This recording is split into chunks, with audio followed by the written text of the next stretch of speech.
Welcome to Samba Samba. Enjoy the video. Start by confirming the ports and capabilities. You must know which outputs your PC actually provides, HDMI, DisplayPort, DVI, or VGA, and which inputs your monitors accept. Once done, pick cables that match and are long enough to reach. If your PC has only one video output, make sure you have a docking station, MSD hub, or an active adapter.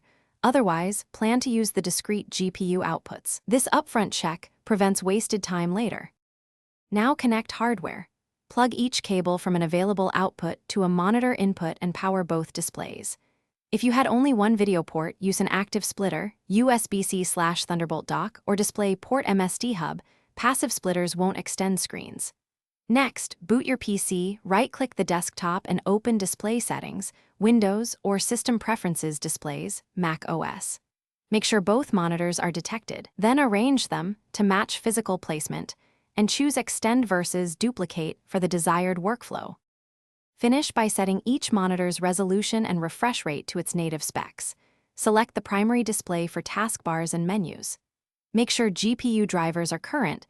Update them if a monitor isn't detected or shows wrong resolution. If you encounter flicker, intermittent black screens, or one display fails to sync, swap cables, try a different port, or replace a passive adapter with an active one. These steps resolve most compatibility issues. Finally, reboot and Thanks for watching. Consider subscribing if we helped you.